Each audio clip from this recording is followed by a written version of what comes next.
Halo teman-teman semua, selamat datang kembali di 1 harian menjadi murid.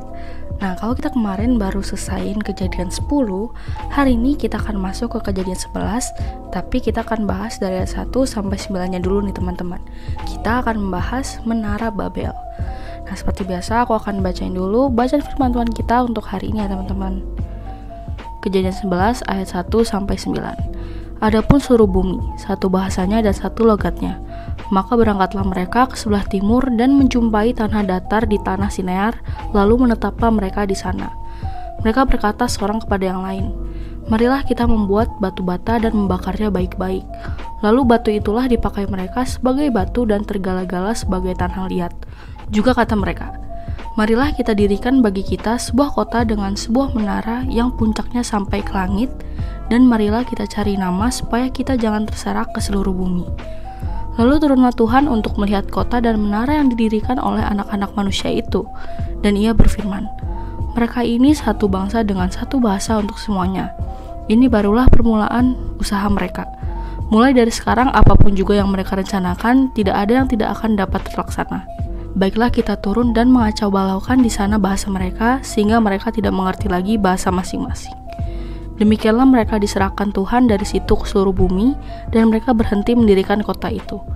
Itulah sebabnya sampai sekarang nama kota itu disebut Babel, karena disitulah dikacau balaukan Tuhan bahasa seluruh bumi, dan dari situlah mereka diserahkan Tuhan ke seluruh bumi. Ya demikian teman-teman, bacaan firman Tuhan kita untuk hari ini. Lalu sekarang kita langsung masuk ke satu dunia ya.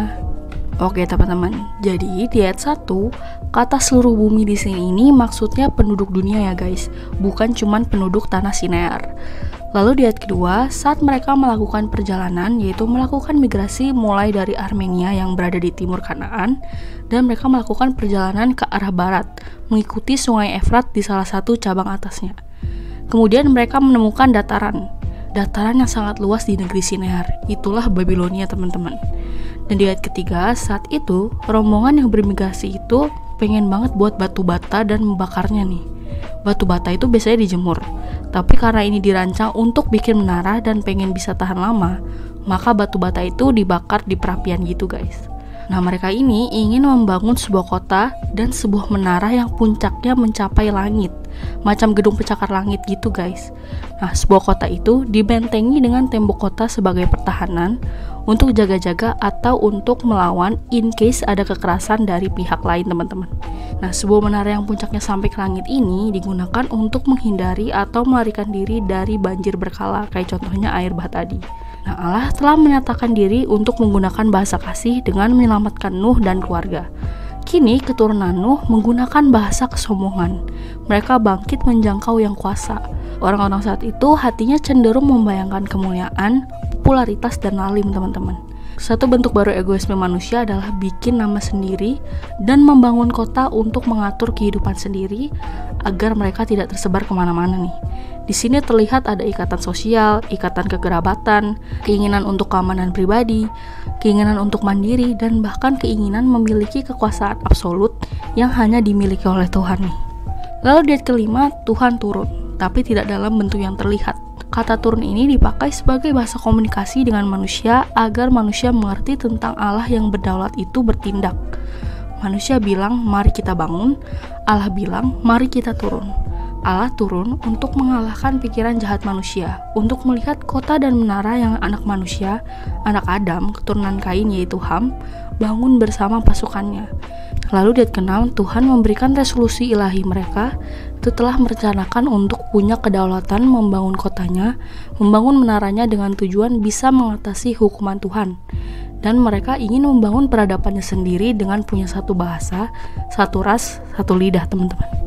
Lalu di ayat ke-7 Tuhan berfirman nih, "Marilah kita turun untuk mengacaukan bahasa mereka, sehingga mereka tidak mengerti ucapan satu sama lain."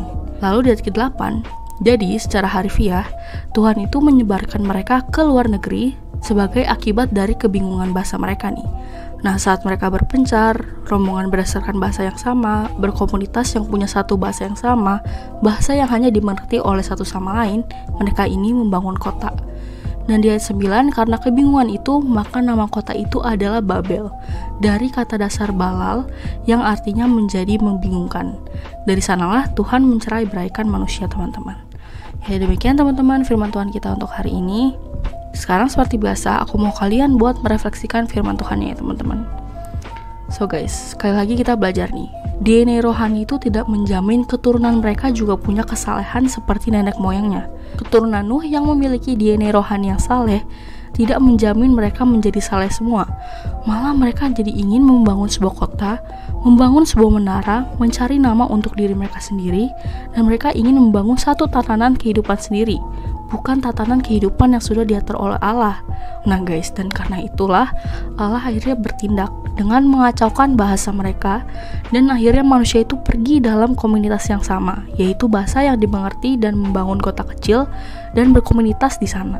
Sekalipun manusia merancangkan sekeren apapun gagasannya, namun jika tidak sesuai dengan gagasan Allah, gagal juga teman-teman. Karena kekuatan manusia itu terbatas. Dan hari ini kita belajar bahwa bahkan kemampuannya manusia pun itu juga terbatas. Nah lalu apa yang bisa kita terapkan dalam kehidupan sehari-hari? Ya kita harus selalu menyadari guys, kalau kita terbatas. Jadi saat kita merancangkan apapun, kita minta Tuhan yang tak terbatas itu memimpin kita. Caranya ya kamu bandingkan gitu rencana kamu sama kehendak Tuhan. Kamu renungkan, refleksikan, dan akhirnya samakan ritme kehendak kamu dengan kehendak Tuhan deh. Gitu teman-teman, yuk bisa yuk. Nah sekarang pertanyaan reflektif untuk hari ini adalah, pribadi Allah seperti apa yang kamu pelajari hari ini? Lalu, apakah pribadi Allah yang digambarkan dalam perikop ini pernah kamu rasakan dalam kehidupan kamu? Kayak misalnya rancangan kita yang gagal gitu teman-teman. Seperti biasa teman-teman boleh jawab sendiri, atau kalau mau komen di bawah jawaban kalian boleh banget ya teman-teman. Ya jadi demikian teman-teman saat teduh kita untuk hari ini. Sekarang aku mau pimpin kalian dalam doa. Ayo teman-teman, mari kita berdoa. Tuhan, pimpin aku dengan kedaulatan-Mu. Terima kasih Tuhan Yesus, hanya di dalam nama-Mu kami berdoa. Amin. Tetap semangat guys, Tuhan Yesus beserta kita. Thanks for watching and see you in the next video. Bye-bye.